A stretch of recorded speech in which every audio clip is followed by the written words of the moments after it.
Welcome to M square tutorials. Friends, ಇಂದಿನ ವಿಡಿಯೋದಲ್ಲಿ ನಾವು ಕಂಟ್ರೋಲ್ ಸ್ಟೇಟ್ಮೆಂಟ್ಸ್ ಅಲ್ಲಿ first important statement if statement ಬಗ್ಗೆ ತಿಳ್ಕೊಳ್ಳೋಣ. ಹಾಗೆ ಇಂಡೆಂಟೇಶನ್ ಅಂದ್ರೆ ಏನು, ಅದನ್ನ ನಾವು ಪೈಥಾನ್ ಅಲ್ಲಿ ಏನಕ್ಕೆ ಯೂಸ್ ಮಾಡ್ತೀವಿ ಅದರ ಬಗ್ಗೆ ತಿಳ್ಕೊಳ್ಳೋಣ. ನೀವು ಪೈಥಾನ್ ಪ್ರೋಗ್ರಾಮಿಂಗ್ ಲ್ಯಾಂಗ್ವೇಜ್ ನ ಕಂಪ್ಲೀಟ್ ಆಗಿ ತಿಳ್ಕೋಬೇಕು ಅಂದ್ರೆ, ಬಿಗಿನಿಂಗ್ ಇಂದ ತಿಳ್ಕೋಬೇಕು ಅಂದ್ರೆ ಈ ಪ್ಲೇ ಲಿಸ್ಟ್ ಅಲ್ಲಿ ಬರುವ ಎಲ್ಲಾ ವಿಡಿಯೋಸ್ ನ ತಪ್ಪದೇ ವೀಕ್ಷಿಸಿ. ಬನ್ನಿ ಇವಾಗ ನಾವು ವಿಡಿಯೋನ ಸ್ಟಾರ್ಟ್ ಮಾಡೋಣ. First, if statement. ಇದು ಇಫ್ ಸ್ಟೇಟ್ಮೆಂಟ್ ಅನ್ನೋದು ಒಂದು ಕಂಟ್ರೋಲ್ ಸ್ಟೇಟ್ಮೆಂಟ್. ಇದನ್ನ ನಾವು ಕಂಡೀಷನಲ್ ಸ್ಟೇಟ್ಮೆಂಟ್ ಅಂತಾನು ಕರಿತೀವಿ. ಯಾಕಂದ್ರೆ ಇದರಲ್ಲಿ ಸ್ಟೇಟ್ಮೆಂಟ್ ಎಕ್ಸಿಕ್ಯೂಟ್ ಆಗ್ಬೇಕು ಇಲ್ಲ, ಅದು ಕಂಡೀಷನ್ ಮೇಲೆ ಡಿಪೆಂಡ್ ಆಗುತ್ತೆ. ಒಂದು ಕಂಡೀಷನ್ ಇರುತ್ತೆ, ಅದರ ಮೇಲೆ ಡಿಪೆಂಡ್ ಆಗುತ್ತೆ. ಇದನ್ನ ಒನ್ ವೇ ಬ್ರಾಂಚಿಂಗ್ ಅಂತಾನು ಕರಿತೀವಿ. ಒಂದ್ ಕಂಡೀಷನ್ ಇರುತ್ತೆ, ಆ ಕಂಡೀಷನ್ ಟ್ರೂ ಆದ್ರೆ ಕೆಲವು ಸ್ಟೇಟ್ಮೆಂಟ್ ಎಕ್ಸಿಕ್ಯೂಟ್ ಆಗುತ್ತೆ. ಕಂಡೀಷನ್ ಫಾಲ್ಸ್ ಆದ್ರೆ ಆ ಸ್ಟೇಟ್ಮೆಂಟ್ಸ್ ಎಕ್ಸಿಕ್ಯೂಟ್ ಆಗಲ್ಲ. ಇಲ್ಲಿ ನೀವು ಜನರಲ್ ಫಾರ್ಮೆಟ್ ಇಲ್ಲಿ ನೋಡಬಹುದು. ಜನರಲ್ ಸಿಂಟ್ಯಾಕ್ಸ್ ಇದು ಯಾವ ರೀತಿ ಇದೆ ಅಂತ ನೋಡಿ. ಇಲ್ಲಿ ಇಫ್ ಕಂಡೀಷನ್ ಕೋಲನ್ ಮತ್ತೆ ನೆಕ್ಸ್ಟ್ ಲೈನ್ ಅಲ್ಲಿ ಸ್ಪೇಸ್ ಕೊಟ್ಟು ಸ್ಟೇಟ್ಮೆಂಟ್ ಅಥವಾ ಸ್ಟೇಟ್ಮೆಂಟ್ಸ್. ಯಾಕಂದ್ರೆ ಇಲ್ಲಿ ಒಂದ್ ಸ್ಟೇಟ್ಮೆಂಟ್ ಇರಬಹುದು, ಇಲ್ಲ ಒಂದಕ್ಕಿಂತ ಜಾಸ್ತಿ ಸ್ಟೇಟ್ಮೆಂಟ್ಸ್ ಇರಬಹುದು. ಅದಕ್ಕೆ ನಾನು ಸ್ಟೇಟ್ಮೆಂಟ್ಸ್ ಅಂತ ಬರೆದಿದ್ದೀನಿ. ಎಲ್ಲ ಇದು ಇಫ್ ಸ್ಟೇಟ್ಮೆಂಟ್ ನ ಜನರಲ್ ಫಾರ್ಮೆಟ್ ಇದು. ಇಲ್ಲಿ ಇಫ್ ಅನ್ನೋದು ಒಂದು ಕೀವರ್ಡ್. ಇದು ಆಲ್ರೆಡಿ ಕೀವರ್ಡ್ಸ್ ಬಗ್ಗೆ ನಾನು ಹೇಳಿದ್ದೀನಿ, ಪ್ರೀ ಡಿಫೈನ್ಡ್ ವರ್ಡ್. ಇದು ನಾವು ಇಫ್ ಸ್ಟೇಟ್ಮೆಂಟ್ ಬರೆಯುವಾಗ ಮಾತ್ರನೇ ಯೂಸ್ ಮಾಡ್ತೀವಿ ಇದನ್ನ. ಇಫ್ ಇಲ್ಲಿ ಕಂಡೀಷನ್, ಏನೇ ಒಂದು ಕಂಡೀಷನ್ ಬರ್ಬೋದು ಇಲ್ಲಿ. ಅದಾದ್ಮೇಲೆ ಕೋಲನ್, ಇದು ಕಂಪಲ್ಸರಿ ಇರಬೇಕು. ಅದಾದ್ಮೇಲೆ ನೆಕ್ಸ್ಟ್ ಲೈನ್ ಅಲ್ಲಿ ಸ್ಪೇಸ್ ಕೊಟ್ಟು ಸ್ಟೇಟ್ಮೆಂಟ್ಸ್ ಬರುತ್ತೆ. ಇದು ಯಾವ ರೀತಿ ವರ್ಕ್ ಆಗತ್ತಂದ್ರೆ, ಇಲ್ಲಿ ಇಫ್ ಕಂಡೀಷನ್, ಇಲ್ಲಿ ನಾವೇನ್ ಕಂಡೀಷನ್ ಬರ್ದಿರ್ತೀವಿ, ಈ ಕಂಡೀಷನ್ ಟ್ರೂ ಆದ್ರೆ ಇದರ ಒಳಗಡೆ ಬರ್ದಿರೋ ಈ ಸ್ಟೇಟ್ಮೆಂಟ್ಸ್ ಎಕ್ಸಿಕ್ಯೂಟ್ ಆಗುತ್ತೆ. ಈ ಸ್ಟೇಟ್ಮೆಂಟ್ ಒಂದಿರಬಹುದು, ಒಂದಕ್ಕಿಂತ ಜಾಸ್ತಿ ಇರಬಹುದು, ಎಕ್ಸಿಕ್ಯೂಟ್ ಆಗುತ್ತೆ. ಈ ಸ್ಟೇಟ್ಮೆಂಟ್ ಫಾಲ್ಸ್ ಆದ್ರೆ ಇದು ಎಕ್ಸಿಕ್ಯೂಟ್ ಆಗಲ್ಲ. ಇಷ್ಟೇ, ಇದು ಸಿಂಪಲ್ ಅವೇ ಇಫ್ ಸ್ಟೇಟ್ಮೆಂಟ್ ಅಂದ್ರೆ. ಒಂದು ಎಕ್ಸಾಂಪಲ್ ಇಲ್ಲಿ ಬರ್ದಿದ್ದೀನಿ ನಾನು, ನೋಡಬಹುದು. If A greater than B colon ಕೊಟ್ಟು ನೆಕ್ಸ್ಟ್ ಲೈನ್ ಅಲ್ಲಿ ಪ್ರಿಂಟ್ ಸ್ಟೇಟ್ಮೆಂಟ್ ಬರ್ದಿದ್ದೀನಿ. ಇವಾಗ ಏನಾದ್ರೂ ಈ ಎ ವ್ಯಾಲ್ಯೂ ಬಿ ಗಿಂತ ದೊಡ್ಡದಾಗಿದ್ರೆ, if it is greater than B, then it will execute this. ಅವಾಗ ನಮ್ಮ ಔಟ್ಪುಟ್ ಏನ್ ಬರುತ್ತೆ, A is the largest number ಅಂತ ಬರುತ್ತೆ. ಇಲ್ಲ ಇದು ಎ ವ್ಯಾಲ್ಯೂ ಬಿ ಗಿಂತ ದೊಡ್ಡದಾಗಿಲ್ಲ, ಅದಕ್ಕಿಂತ ಚಿಕ್ಕದಾಗಿದೆ, ಇಲ್ಲ ಅದಕ್ಕೆ ಈಕ್ವಲ್ ಆಗಿದೆ ಅಂದ್ರೆ ಈ ಕಂಡೀಷನ್ ಫಾಲ್ಸ್ ಆಗುತ್ತೆ. ಅವಾಗ ಈ ಸ್ಟೇಟ್ಮೆಂಟ್ ಎಕ್ಸಿಕ್ಯೂಟ್ ಆಗಲ್ಲ. ಅರ್ಥ ಆಯ್ತಲ್ಲ? ಇದು ಇಫ್ ಸ್ಟೇಟ್ಮೆಂಟ್. ನಾನು ಪ್ರಾಕ್ಟಿಕಲ್ ಆಗಿ ಎಕ್ಸಾಂಪಲ್ ಬರೆದು ತೋರಿಸ್ತೀನಿ. ಮೊದಲು ಇವಾಗ ಇಲ್ಲಿ ಸ್ಪೇಸ್ ಕೊಟ್ಟಿದೀವಲ್ಲ, ಇದು ಏನಕ್ಕೆ ಕೊಡಬೇಕು ಇದರ ಬಗ್ಗೆ ತಿಳ್ಕೊಳ್ಳೋಣ. ಇದನ್ನ ನಾವು ಹೇಳ್ತೀವಿ ಇಂಡೆಂಟೇಶನ್ ಅಂತ. ಇಂಡೆಂಟೇಶನ್ ಅನ್ನೋದು ಪೈಥಾನ್ ಪ್ರೋಗ್ರಾಮಿಂಗ್ ಲ್ಯಾಂಗ್ವೇಜ್ ಅಲ್ಲಿ ನಾವು ಒಂದು ಬ್ಲಾಕ್ ನ ರೆಪ್ರೆಸೆಂಟ್ ಮಾಡಕ್ಕೆ, ಇಲ್ಲ ಬ್ಲಾಕ್ ಒಳಗಡೆ ಇನ್ನೊಂದು ಬ್ಲಾಕ್ ಬರ್ದಿದೀವಿ ಅದನ್ನ ರೆಪ್ರೆಸೆಂಟ್ ಮಾಡಕ್ಕೆ ನಾವು ಯೂಸ್ ಮಾಡ್ತೀವಿ ಇಂಡೆಂಟೇಶನ್. ಸಿಂಪಲ್ ವರ್ಡ್ಸ್ ಅಲ್ಲಿ ಹೇಳ್ಬೇಕಂದ್ರೆ ಸ್ಪೇಸ್ ಕೊಡ್ತಾ ಇದೀವಿ ನಾವು. ಇದು ಬೇರೆ ಪ್ರೋಗ್ರಾಮಿಂಗ್ ಲ್ಯಾಂಗ್ವೇಜಸ್ ನೀವು ನೋಡಿದ್ರೆ, ಸಿ, ಜಾವಾ, ಸಿ ಶಾರ್ಪ್, ಈ ಪ್ರೋಗ್ರಾಮಿಂಗ್ ಲ್ಯಾಂಗ್ವೇಜ್ ಅಲ್ಲಿ ನಾವು ಒಂದು ಬ್ಲಾಕ್ ನ ರೆಪ್ರೆಸೆಂಟ್ ಮಾಡಕ್ಕೆ ಫ್ಲವರ್ ಬ್ರಾಕೆಟ್ಸ್ ಯೂಸ್ ಮಾಡ್ತೀವಿ. ಫ್ಲವರ್ ಬ್ರಾಕೆಟ್ ಬರ್ದಿರ್ತೀವಿ, ಅದರ ಮುಖಾಂತರ ನಾವು ಅದನ್ನ ಯೂಸ್ ಮಾಡ್ತೀವಿ. ಆದ್ರೆ ಇಲ್ಲಿ ನಾವು ಫ್ಲವರ್ ಬ್ರಾಕೆಟ್ಸ್ ನ ಯೂಸ್ ಮಾಡಲ್ಲ. ನಾವು ಇಲ್ಲೇನ್ ಮಾಡ್ತೀವಿ ಅಂದ್ರೆ, ನಾವು ಬೇರೆ ಪ್ರೋಗ್ರಾಮ್ಸ್ ಅಲ್ಲಿ, ಇಲ್ಲಿ ನಾನು ಹಿಂದಿನ ಒಂದು ಪ್ರೋಗ್ರಾಮ್ ಬರ್ತೀನಲ್ಲ, ಇಲ್ಲಿ ನಾವು ಸ್ಪೇಸ್ ಕೊಟ್ಟಿದೀವಲ್ಲ, ಇದರ ಬದಲು ಏನ್ ಮಾಡ್ತಾ ಇದ್ವಿ, ಇಲ್ಲಿ ಬ್ರಾಕೆಟ್ಸ್ ಬರೀತಾ ಇದ್ರು. ಈ ರೀತಿ ಫ್ಲವರ್ ಬ್ರಾಕೆಟ್ ಒಂದು, ಮತ್ತೆ ಇಲ್ಲಿ ಇನ್ನೊಂದು ಕ್ಲೋಸಿಂಗ್ ಬ್ರಾಕೆಟ್ ಬರೀತಾ ಇದ್ವಿ ಈ ರೀತಿ. ಇದರ ಒಳಗಡೆ ಏನೇನ್ ಸ್ಟೇಟ್ಮೆಂಟ್ ಬರ್ದಿರ್ತೀವಿ, ಈ ಎಲ್ಲಾ ಸ್ಟೇಟ್ಮೆಂಟ್ ಈ ಇಫ್ ಒಳಗಡೆ ಇದೆ ಅಂತ. ಅಂದ್ರೆ ಈ ಕಂಡೀಷನ್ ಟ್ರೂ ಆದ್ರೆ ಈ ಬ್ಲಾಕ್ ಒಳಗಡೆ ಎಷ್ಟು ಸ್ಟೇಟ್ಮೆಂಟ್ ಬರ್ದಿರ್ತೀವಿ ಅದೆಲ್ಲ ಎಕ್ಸಿಕ್ಯೂಟ್ ಆಗುತ್ತೆ. ಈ ಕಂಡೀಷನ್ ಫಾಲ್ಸ್ ಆದ್ರೆ ಈ ಫ್ಲವರ್ ಬ್ರಾಕೆಟ್ ಓಪನ್ ಮತ್ತೆ ಕ್ಲೋಸ್, ಇದರ ಒಳಗಡೆ ಇರೋ ಸ್ಟೇಟ್ಮೆಂಟ್ ಯಾವುದು ಎಕ್ಸಿಕ್ಯೂಟ್ ಆಗಲ್ಲ. ಇದು ಬೇರೆ ಪ್ರೋಗ್ರಾಮಿಂಗ್ ಲ್ಯಾಂಗ್ವೇಜ್ ಅಲ್ಲಿ. ಅದೇ ಪೈಥಾನ್ ಅಲ್ಲಿ ನಾವು ಇದನ್ನ ಯೂಸ್ ಮಾಡಲ್ಲ. ಪೈಥಾನ್ ಅಲ್ಲಿ ನಾವೇನ್ ಮಾಡ್ತೀವಿ, ಇಂಡೆಂಟೇಶನ್, ಈ ರೀತಿ ಸ್ಪೇಸ್ ಕೊಡ್ತೀವಿ ನಾವು. ಸ್ಪೇಸ್ ಇಲ್ಲಿ ಕೊಟ್ಟಿದ್ದೀನಲ್ಲ, ಸ್ಪೇಸ್, ಈ ರೀತಿ ನಾವು ಸ್ಪೇಸ್ ನ ಕೊಡ್ತೀವಿ. ಇದ್ರಲ್ಲಿ ಏನಾಗುತ್ತೆ, ಪೈಥಾನ್ ಎಕ್ಸಿಕ್ಯೂಟ್ ಮಾಡುವಾಗ ಇಂಟರ್ಪ್ರಿಟರ್ಗೆ ಗೊತ್ತಾಗುತ್ತೆ, ಓಕೆ ಬ್ಲಾಕ್ ಎಲ್ಲಿ ಸ್ಟಾರ್ಟ್ ಆಗ್ತಾ ಇದೆ ಅಂತ. ಒಂದು ಸ್ಟೇಟ್ಮೆಂಟ್ ಇನ್ನು ಸಿಂಪಲ್ ಆಗಿ ನೀವು ಜ್ಞಾಪಕ ಇಟ್ಕೊಳ್ಳಕ್ಕೆ, ಈ ಇಂಡೆಂಟೇಶನ್ ಯಾವಾಗ ಬರುತ್ತಂದ್ರೆ ಕೋಲನ್ ಆದ್ಮೇಲೆ ಬರುತ್ತೆ. ಇಲ್ಲಿ ಒಂದು ಇಫ್ ಇದೆ, ಇಫ್ ಎಲ್ಸ್ ಇದೆ, ಬೇರೆ ಎಲ್ಲದರಲ್ಲೂ ಲಾಸ್ಟ್ ಅಲ್ಲಿ ಕೋಲನ್ ಬರೀತೀವಿ. ಕೋಲನ್ ಆದ್ಮೇಲೆ ಇಮಿಡಿಯೇಟ್ ಆಗಿ ಈ ಸ್ಪೇಸ್, ನೆಕ್ಸ್ಟ್ ಲೈನ್ ಇಂದ ಸ್ಪೇಸ್ ಬರೆಯೋದು ಸ್ಟಾರ್ಟ್ ಮಾಡ್ತೀವಿ. ಎಲ್ಲಿ ನಾವು ಈ ಸ್ಪೇಸ್ ಕೊಡ್ದೀರಾ ಇದಕ್ಕೆ ಈಕ್ವಲ್ ಆಗಿ ಬರೀತೀವಿ, ಅಲ್ಲಿಗೆ ಅದರ ಅರ್ಥ ಏನಂದ್ರೆ ಈ ಬ್ಲಾಕ್ ಅಲ್ಲಿಗೆ ಎಂಡ್ ಆಗೋಯ್ತು. ಅದಾದ್ಮೇಲೆ ಬರ್ತಾ ಇರೋ ಸ್ಟೇಟ್ಮೆಂಟ್ ಈ ಬ್ಲಾಕ್ ಅಲ್ಲಿ ಇಲ್ಲ ಅದು ಅಂತ. ಇದು ಇಂಡೆಂಟೇಶನ್ ಅಂದ್ರೆ. ನಿಮ್ಗೆ ಇವಾಗ ಫಸ್ಟ್ ಟೈಮ್ ಕನ್ಫ್ಯೂಸ್ ಆಗತ್ತೆ, ನಾನು ಪ್ರಾಕ್ಟಿಕಲ್ ಆಗಿ ಮಾಡಿದಾಗ ನಿಮ್ಗೆ ಇದು ಅರ್ಥ ಆಗುತ್ತೆ ಯಾವ ರೀತಿ ಇಂಡೆಂಟೇಶನ್ ಅಂತ. ಇಂಡೆಂಟೇಶನ್ ನಾವು ಪ್ರಾಪರ್ ಆಗಿ ಕೊಡ್ಲೇಬೇಕಾಗತ್ತೆ ಪೈಥಾನ್ ಅಲ್ಲಿ, ಕೊಟ್ಟಿಲ್ಲ ಅಂದ್ರೆ ಅದು ಎರರ್ ಮೆಸೇಜ್ ತೋರಿಸುತ್ತೆ. ಇವಾಗ ಬನ್ನಿ ಪ್ರಾಕ್ಟಿಕಲ್ ಆಗಿ ನಿಮ್ಗೆ ತೋರಿಸ್ತೀನಿ ಇದು ಯಾವ ರೀತಿ ವರ್ಕ್ ಆಗುತ್ತೆ ಅಂತ. ನಾನು ಆಲ್ರೆಡಿ ಇಲ್ಲಿ ಪೈಥಾನ್ ಶೆಲ್ ಓಪನ್ ಮಾಡಿದ್ದೀನಿ.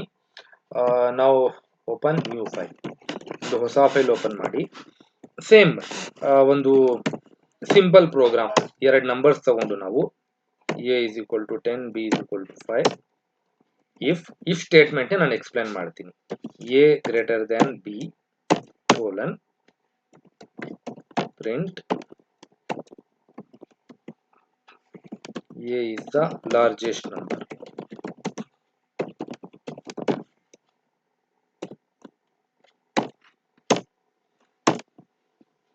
If a less than b, print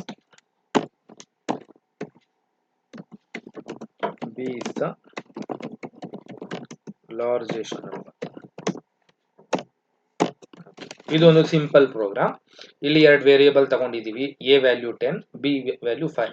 ನಾನು ಇನ್ಪುಟ್ ಕೀಬೋರ್ಡ್ ಇಂದ ತಗೊಳ್ಳೋ ಬದಲು ಇಲ್ಲೇ ನಾನು ಡೈರೆಕ್ಟ್ ಆಗಿ ತಗೊಂಡಿದ್ದೀನಿ. ಇಲ್ಲಿ ಇಫ್ ನೋಡಿ, ಇಲ್ಲಿ ಇಫ್ ಸ್ಟೇಟ್ಮೆಂಟ್ ಬರ್ದಿದ್ದೀನಿ, ಲಾಸ್ಟ್ ಅಲ್ಲಿ ಕೋಲನ್ ಆದ್ಮೇಲೆ ನೀವು ಇಲ್ಲಿ ನೋಡಿರ್ಬೋದು. ಇವಾಗ ನಿಮ್ಗೆ ಇನ್ನೊಂದ್ಸತಿ ತೋರಿಸ್ತೀನಿ, ಇದು ಅಬ್ಸರ್ವ್ ಮಾಡಿಲ್ಲ ಅಂದ್ರೆ ಕಂಟ್ರೋಲ್ ಎಕ್ಸ್ ನೋಡಿ, ಇಲ್ಲಿ a less than b colon ಬರ್ದು ನಾನು ಟೈಪ್ ಎಂಟರ್ ಕೀ ಪ್ರೆಸ್ ಮಾಡಿದ ತಕ್ಷಣ ಆಟೋಮೆಟಿಕ್ ಆಗಿ ಕರ್ಸರ್ ಸ್ಪೇಸ್ ಕೊಟ್ಟು ಮುಂದೆ ಬಂದಿದೆ. ಇದು ಆಟೋಮೆಟಿಕ್ ಆಗಿ ತಗೊಳುತ್ತೆ, ಯಾಕಂದ್ರೆ ಕೋಲನ್ ಆಗಿದೆ ಅಂದ್ರೆ ನೆಕ್ಸ್ಟ್ ಲೈನ್ ಅಲ್ಲಿ ಇದರ ಬ್ಲಾಕ್ ಸ್ಟಾರ್ಟ್ ಆಗ್ತಾ ಇದೆ ಅಂತ. ಇಲ್ಲಿ ನಾವು ನಮ್ಗೆ ಏನ್ ಸ್ಟೇಟ್ಮೆಂಟ್ ಬೇಕು ಆ ಸ್ಟೇಟ್ಮೆಂಟ್ ನ ಬರ್ಕೋಬಹುದು. ಇಲ್ಲಿ ಬೇಕಾದ್ರೆ ಒಂದಕ್ಕಿಂತ ಜಾಸ್ತಿ ಸ್ಟೇಟ್ಮೆಂಟ್ ಇರಬಹುದು, ಅದನ್ನು ಸಹ ನಾನು ನಿಮ್ಗೆ ತೋರಿಸ್ತೀನಿ. ಪ್ರಿಂಟ್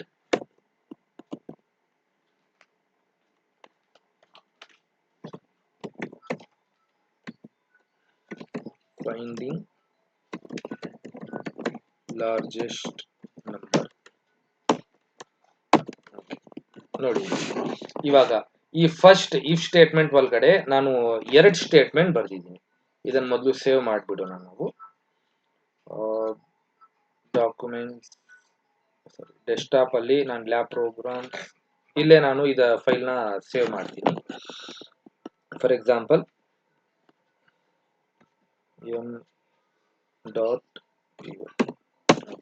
ಸೇವ್ ಮಾಡಿದ್ದೀನಿ. ಇಲ್ಲಿ ನೀವು ನೋಡ್ಬೋದು, ಇವಾಗ ಈ ಇಫ್ ಸ್ಟೇಟ್ಮೆಂಟ್ ಒಳಗಡೆ ಎರಡು ಸ್ಟೇಟ್ಮೆಂಟ್ ಬರ್ತೀವಿ, ಅಂದ್ರೆ ಈ ಎರಡೂ ಸ್ಟೇಟ್ಮೆಂಟ್ ಈ ಇಫ್ ಒಳಗಡೆ ಇದೆ. ಇದರ ಒಳಗಡೆ ಎರಡು ಇರ್ಬೋದು, ಇಲ್ಲ 20 ಸ್ಟೇಟ್ಮೆಂಟ್ ಇರ್ಬೋದು. ಅದಕ್ಕಾಗಿ ನಾವು ಇಲ್ಲಿ ಈಕ್ವಲ್ ಸ್ಪೇಸ್ ಕೊಡಬೇಕು.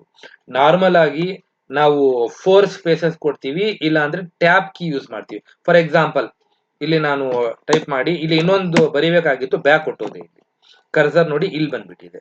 ಅದ್ರ ಮುಂದೆ ಹೋಗ್ಬೇಕಂದ್ರೆ ಜಸ್ಟ್ ನೀವು ಟ್ಯಾಬ್ ಕೀ ಪ್ರೆಸ್ ಮಾಡಿದ್ರೆ ಆಟೋಮೆಟಿಕ್ ಆಗಿ ಅದು ಈಕ್ವಲ್ ಆಗುತ್ತೆ. ಈ ನೀವು ನಾರ್ಮಲ್ ಆಗಿ ಏನ್ ಮಾಡ್ತಾರೆ ಗೊತ್ತಿಲ್ದಿರಾ, ಸ್ಪೇಸ್ ಕೀ ಪ್ರೆಸ್ ಮಾಡ್ತಾರೆ. ಈ ರೀತಿ 1 2 3 4 ಈ ರೀತಿ ಪ್ರೆಸ್ ಮಾಡ್ಕೊಂಡು ಹೋಗ್ತಾರೆ. ಆವಾಗ ಕನ್ಫ್ಯೂಸ್ ಆಗತ್ತೆ, ನೀವು ಎಷ್ಟು ಸ್ಪೇಸ್ ಕೊಟ್ಟಿದ್ದೀರಾ, ಈಕ್ವಲ್ ಆಗಿದೆಯಾ ಇಲ್ವಾ ಅಂತ. ಅದಕ್ಕೆ ಬದಲು ಡೈರೆಕ್ಟ್ ಆಗಿ ಟ್ಯಾಬ್ ಕೀ ಪ್ರೆಸ್ ಮಾಡಿ ಆಟೋಮೆಟಿಕ್ ಆಗಿ ಅದು ಈಕ್ವಲ್ ಸ್ಪೇಸ್ ತಗೊಂಡ್ಬಿಡುತ್ತೆ ಪ್ರಿಂಟ್. ನೋಡಿ, ಈ ಫಸ್ಟ್ ಇಫ್ ಸ್ಟೇಟ್ಮೆಂಟ್ ಒಳಗಡೆ ನಾವು ಎರಡು ಸ್ಟೇಟ್ಮೆಂಟ್ ಬರ್ತಿದ್ದೀವಿ. ಅಂದ್ರೆ ಈ ಕಂಡೀಷನ್ ಟ್ರೂ ಆದ್ರೆ ಈ ಎರಡೂ ಸ್ಟೇಟ್ಮೆಂಟ್ ಎಕ್ಸಿಕ್ಯೂಟ್ ಆಗುತ್ತೆ. ಈ ಕಂಡೀಷನ್ ಏನಾದ್ರೂ ಫಾಲ್ಸ್ ಆದ್ರೆ ಈ ಎರಡೂ ಸ್ಟೇಟ್ಮೆಂಟ್ ಎಕ್ಸಿಕ್ಯೂಟ್ ಆಗಲ್ಲ, ಮುಂದೆ ಹೊರಟೋಗುತ್ತೆ. ಅರ್ಥ ಆಯ್ತಲ್ಲ? ನೆಕ್ಸ್ಟ್ ಮುಂದೆ ನಾನು ಇನ್ನೊಂದು ಇಫ್ ಸ್ಟೇಟ್ಮೆಂಟ್ ಬರ್ದಿದ್ದೀನಿ. ಇಲ್ಲಿ ಮತ್ತೆ ಕಂಡೀಷನ್ ಇದೆ. ಈ ಕಂಡೀಷನ್ ಏನಾದ್ರೂ ಟ್ರೂ ಆದ್ರೆ ಈ ಸ್ಟೇಟ್ಮೆಂಟ್ ಎಕ್ಸಿಕ್ಯೂಟ್ ಆಗುತ್ತೆ. ಈ ಕಂಡೀಷನ್ ಏನಾದ್ರೂ ಫಾಲ್ಸ್ ಆದ್ರೆ ಈ ಸ್ಟೇಟ್ಮೆಂಟ್ ಎಕ್ಸಿಕ್ಯೂಟ್ ಆಗಲ್ಲ. ಬನ್ನಿ ಇವಾಗ ರನ್ ಮಾಡೋಣ ಈ ಪ್ರೋಗ್ರಾಮ್ ನ. Run the program. ನೋಡಿ, ಡೈರೆಕ್ಟ್ ಆಗಿ ಇಲ್ಲಿ ಔಟ್ಪುಟ್ ಬರುತ್ತೆ ಇವಾಗ. ಬಿಕಾಸ್ ಇಲ್ಲಿ ನೀವು ನೋಡ್ಬೋದು, ಇವಾಗ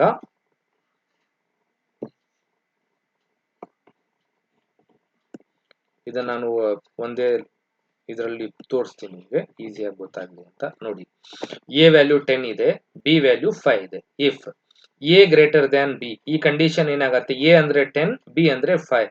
10 greater than B 5, yes condition true, so it will execute this. ಇದು ಎಕ್ಸಿಕ್ಯೂಟ್ ಆಗುತ್ತೆ. ಸೊ ಇದು ಎಕ್ಸಿಕ್ಯೂಟ್ ಆಗುತ್ತೆ. ಫಸ್ಟ್ ಲೈನ್ ಅಲ್ಲಿ ಪ್ರಿಂಟ್ ಯೂಸ್ ಮಾಡಿದೀವಿ, ಫೈಂಡಿಂಗ್ ದ ಲಾರ್ಜೆಸ್ಟ್ ನಂಬರ್ ಅದು ಡಿಸ್ಪ್ಲೇ ಆಗಿದೆ. ನೆಕ್ಸ್ಟ್ ಲೈನ್ ಅಲ್ಲಿ print A is the largest number ಅದು ಸಹ ಪ್ರಿಂಟ್ ಆಗಿದೆ. ನೆಕ್ಸ್ಟ್ ಇದಾಗೋಯ್ತಲ್ಲ, ಇಫ್ ಒಳಗಡೆ ಇನ್ ಯಾವುದೇ ಸ್ಟೇಟ್ಮೆಂಟ್ ಇಲ್ಲ, ಸೊ ಇದು ನೆಕ್ಸ್ಟ್ ಮುಂದೆ ಹೋಗುತ್ತೆ. ಮುಂದೆ ಎಗೇನ್ ನಾವು ಇಫ್ ಸ್ಟೇಟ್ಮೆಂಟ್ ಯೂಸ್ ಮಾಡಿದೀವಿ. If A less than B, ಇಲ್ಲಿ ಕಂಡೀಷನ್ ಏನಾಯ್ತು, 10 less than 5 condition falls, so ಇದು ಎಕ್ಸಿಕ್ಯೂಟ್ ಆಗಲ್ಲ.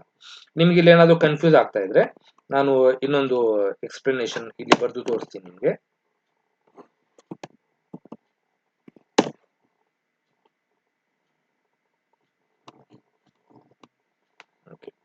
ಇಲ್ಲಿ ಬ್ಯಾಕ್ ಬರೆದು ಪ್ರಿಂಟ್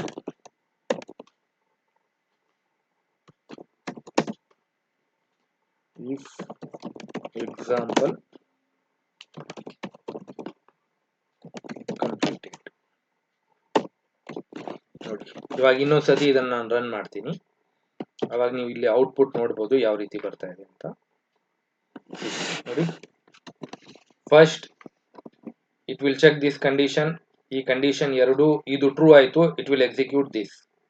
ನೆಕ್ಸ್ಟ್ ಇದಾಗೋಯ್ತು, ಮುಂದೆ ಹೋಯ್ತು, it will check here condition, again if ಇದೆ, ಸೊ ಇಲ್ಲಿ ಕಂಡೀಷನ್ ಇದೆ, ಇದು ಚೆಕ್ ಮಾಡುತ್ತೆ. ಕಂಡೀಷನ್ ಈಸ್ ಫಾಲ್ಸ್, ಇದು ಎಕ್ಸಿಕ್ಯೂಟ್ ಆಗ್ಲಿಲ್ಲ, ಸೊ ಇದು ಪ್ರಿಂಟ್ ಆಗ್ಲಿಲ್ಲ. ನೆಕ್ಸ್ಟ್ ಇದು ಮುಗ್ದಾಯ್ತು, ಈ ಇಫ್ ಸ್ಟೇಟ್ಮೆಂಟ್ ಇಲ್ಲಿಂದ ಒಂದೇ ಸ್ಟೇಟ್ಮೆಂಟ್ ಇದೆ, ಇಲ್ಲಿ ಮುಗೀತು. ಇದು ನೆಕ್ಸ್ಟ್ ಇಲ್ಲಿ ನಾವು ಇಂಡೆಂಟೇಶನ್ ಕೊಟ್ಟಿಲ್ಲ, ಸೊ ಇದು ಈ ಬ್ಲಾಕ್ ಅಲ್ಲಿ ಬರಲ್ಲ, ಅದರ ಔಟ್ ಸೈಡ್ ಬರುತ್ತೆ. ಸೊ ಅದಾದ್ಮೇಲೆ ಇದು ಎಕ್ಸಿಕ್ಯೂಟ್ ಆಗುತ್ತೆ. If example completed. ಇಲ್ಲಿ ಏನಾದ್ರು ಫಾರ್ ಎಕ್ಸಾಂಪಲ್ ನೀವು ಮಿಸ್ಟೇಕ್ ಮಾಡಿದ್ರೆ, ಕೋಲನ್ ಹಾಕ್ಲಿಲ್ಲ, ಇವಾಗ ರನ್ ಮಾಡಿದ್ರೆ, ರನ್ ಮಾಡಿ, it will show the error message. See, expected colon error ತೋರಿಸ್ತದೆ. ಈ ರೀತಿ ಇದು ಇಫ್ ಸ್ಟೇಟ್ಮೆಂಟ್ ವರ್ಕ್ ಆಗುತ್ತೆ. ಅರ್ಥ ಆಯ್ತು? ಇವಾಗ ನಾವು ವ್ಯಾಲ್ಯೂಸ್ ಚೇಂಜ್ ಮಾಡೋಣ. ಇಲ್ಲಿ ಎ ವ್ಯಾಲ್ಯೂ 10 ಮತ್ತು ಬಿ ವ್ಯಾಲ್ಯೂ 50 ಅಂತ ತಗೊಂಡಿದ್ದೀನಿ. ನಾವು run the program, run. See, output ಏನ್ ಬಂತು ಇಲ್ಲಿ, if it will check this condition is false, 10 greater than 50, so condition false. It will not execute this block. ಈ ಬ್ಲಾಕ್ ಕಂಪ್ಲೀಟ್ ಆಗಿ ಇವಾಗ ಎಕ್ಸಿಕ್ಯೂಟ್ ಆಗ್ಲಿಲ್ಲ, ಇದು ಒಂದು ಬ್ಲಾಕ್ ಎಕ್ಸಿಕ್ಯೂಟ್ ಆಗ್ಲಿಲ್ಲ, ಇದು ಸ್ಕಿಪ್ ಮಾಡಿ ಮುಂದೆ ಔಟ್ ಆಯ್ತು. ಮುಂದೆ ಇಫ್ ಇದು ಇದರ ಈಕ್ವಲ್ ಆಗಿ ಬಂದಿದೀವಿ, ನೋಡಿ ಇಂಡೆಂಟೇಶನ್ ಈಕ್ವಲ್ ಆಗಿ ಕೊಟ್ಟಿದೀವಲ್ಲ, ಅದೆಲ್ಲ ಇದರ ಒಳಗಡೆ ಇದೆ ಅಂತ, ಸೊ ಇದು ಒಂದು ಬ್ಲಾಕ್. ನೆಕ್ಸ್ಟ್ ಇಲ್ಲಿ ಬಂತು, ಚೆಕ್ ದ ಕಂಡೀಷನ್, ಎಸ್ ಇಲ್ಲಿ ಕಂಡೀಷನ್ ಟ್ರೂ ಇದೆ, it will execute this block. ಈ ಬ್ಲಾಕ್ ಎಕ್ಸಿಕ್ಯೂಟ್ ಆಯ್ತು. ಅದಾದ್ಮೇಲೆ next go to the next statement. Next statement without indentation ಬರ್ದಿದೀವಿ, ಇಟ್ ವಿಲ್ ಎಕ್ಸಿಕ್ಯೂಟ್ ದಿಸ್. ನೀವೇನಾದ್ರು ಫಾರ್ ಎಕ್ಸಾಂಪಲ್ ಇಲ್ಲಿ ಇಂಡೆಂಟೇಶನ್ ನೋಡಿ, ಸ್ಟಾರ್ಟಿಂಗ್ ಅಲ್ಲೇ ಸ್ಪೇಸ್ ಕೊಟ್ಬಿಟ್ಟಿದ್ದೀರಾ. ಆಲ್ವೇಸ್ ಪೈಥಾನ್ ಪ್ರೋಗ್ರಾಮಿಂಗ್ ಲ್ಯಾಂಗ್ವೇಜ್ ಅಲ್ಲಿ ನಾವು ಸ್ಟಾರ್ಟಿಂಗ್ ಇಂದಾನೇ ಟೈಪ್ ಮಾಡಬೇಕು. ಇಲ್ಲಿ ಒಂದು ಸ್ಪೇಸ್ ಕೊಟ್ಬಿಟ್ಟು ನಾನು ಇವಾಗ ಟೈಪ್ ಮಾಡಿದ್ದೀನಿ. ಇವಾಗ ರನ್ ಮಾಡಿದ್ರೆ ನೀವು ನೋಡ್ಬೋದು, ಅನ್ಎಕ್ಸ್ಪೆಕ್ಟೆಡ್ ಇಂಡೆಂಟ್ ರಾಂಗ್ ಕೊಟ್ಟಿದೀವಿ ಅಂತ ತೋರ್ಸತ್ತೆ. ಓಕೆ, ಇದು ಕೊಟ್ಟಿದ್ದೀನಿ. ಕೆಳಗಡೆ ಏನಾದ್ರೂ ಒಂದು ಎಕ್ಸ್ಟ್ರಾ ಇಲ್ಲ ಟ್ಯಾಬ್ ಕೊಟ್ಬಿಟ್ಟಿದ್ದೀನಿ. ಇಲ್ಲಿ ನೀವು ರನ್ ಮಾಡಿದ್ರೆ ನೋಡ್ಬೋದು, ಇವಾಗ್ಲೂ ಸಹ ಅನ್ಎಕ್ಸ್ಪೆಕ್ಟೆಡ್ ಇಂಡೆಂಟ್ ತೋರ್ಸುತ್ತೆ. ಯಾಕಂದ್ರೆ ಅಲ್ಲಿ ಬ್ಲಾಕ್ ಅಂತಾನೆ ಬರಲ್ಲ, ಯಾವಾಗ ಕೋಲನ್ ಬರುತ್ತೆ ಅದಾದ್ಮೇಲೆ ಬ್ಲಾಕ್ ಬರುತ್ತೆ. ಇವಾಗ ಇಲ್ಲಿ ನೋಡಿ, ಈ ಪ್ರಿಂಟ್ ಸ್ಟೇಟ್ಮೆಂಟ್ ನ ನಾನು ಈಕ್ವಲ್ ಇಲ್ಲೇ ಕೊಟ್ಬಿಟ್ಟಿದ್ದೀನಿ. ಈಕ್ವಲ್ ಇದಕ್ಕೆ ಈಕ್ವಲ್ ಆಗಿ ಕೊಟ್ಟಿದ್ದೀನಿ ಅಂದ್ರೆ ಇವಾಗ ಇದರ ಇಫ್ ಬ್ಲಾಕ್ ಇಲ್ಲಿಂದ ಸ್ಟಾರ್ಟ್ ಆಗಿ ಇಲ್ಲಿ ಎಂಡ್ ಆಗುತ್ತೆ. ಇವಾಗ ಇದನ್ನ ರನ್ ಮಾಡೋಣ ನಾವು. Run the program. ಔಟ್ಪುಟ್ ನೀವು ನೋಡ್ಬೋದು ಏನ್ ಬರುತ್ತೆ ಅಂತ.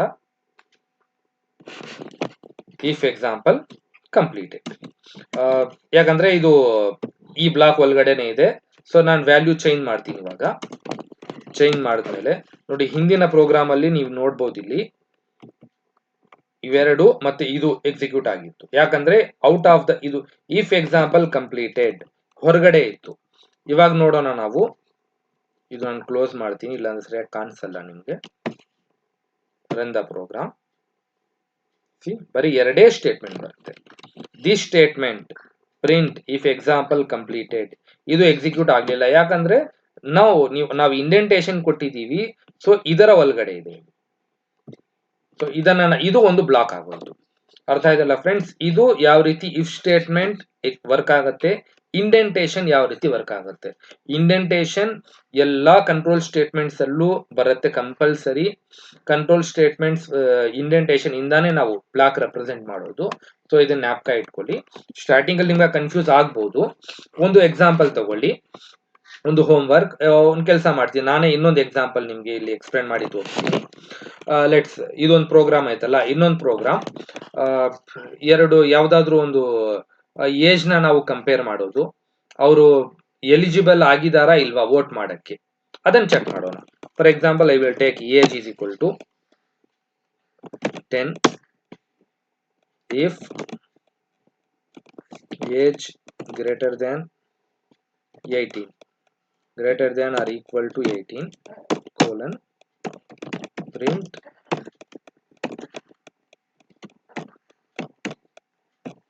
eligible for vote.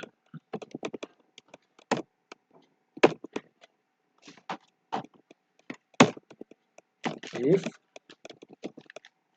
age less than 18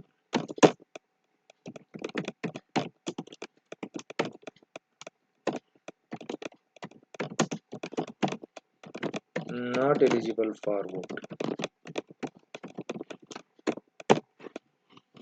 ಇದು ಪ್ರೋಗ್ರಾಮ್ ಇವಾಗ ರನ್ ಮಾಡೋಣ.